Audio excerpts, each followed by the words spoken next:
Hai, Assalamualaikum. Perkenalkan, namaku Rida dari Pegami Band. Assalamualaikum warahmatullahi wabarakatuh. Waalaikumsalam warahmatullahi wabarakatuh.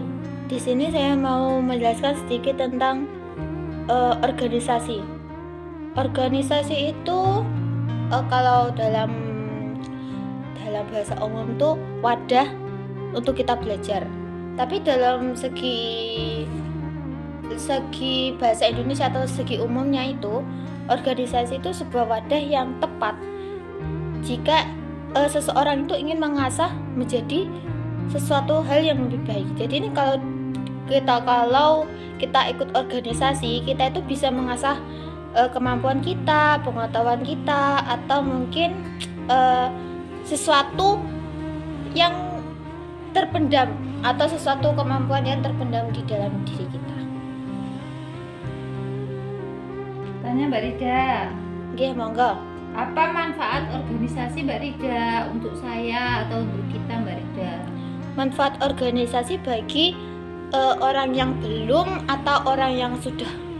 Yang belum.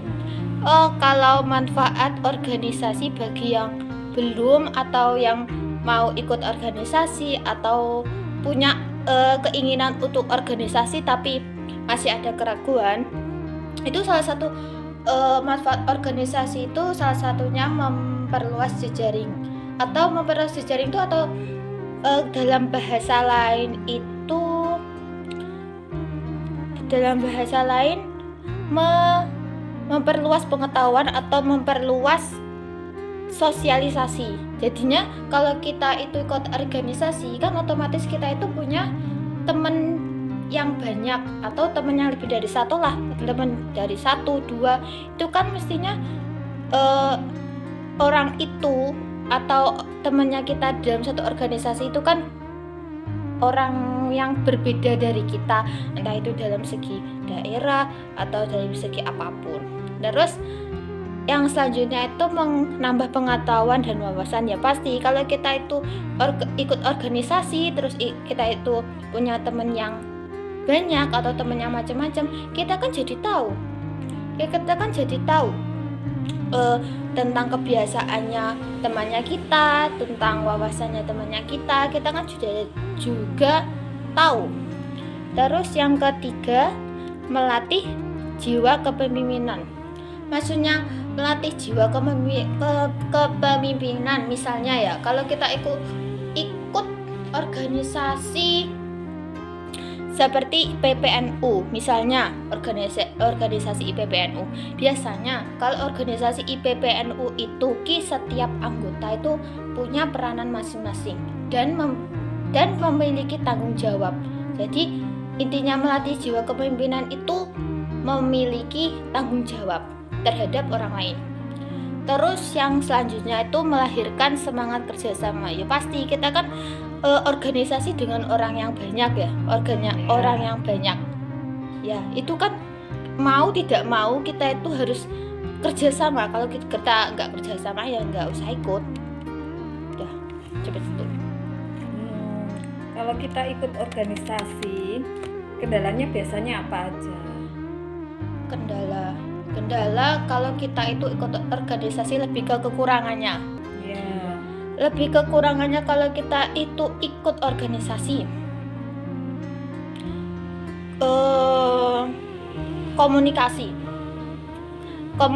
yang kadang itu efektif, kadang itu tidak efektif. Ya misalnya kan karena setiap anggota itu kan karakteristiknya kan juga beda gitu kan, ada yang cocok, ada yang enggak gitu. Maksudnya kekurangannya kalau kita itu ikut organisasi. Terus yang kedua itu manajemen waktu. Ya kalau kita itu ikut organisasi ya harus pintar-pintar ngatur waktu biar nggak berantakan sesuatu yang sudah kita atur. Terus karena kita itu ikut sesuatu yang baru, yang lainnya malah berantakan gitu karena kita ikut yang baru. Terus yang sering terjadi itu konflik antar anggota, biasanya perempuan. Kalau konflik antar anggota itu biasanya perempuan. Ya biasalah kalau anggota perempuan itu kayak gitu.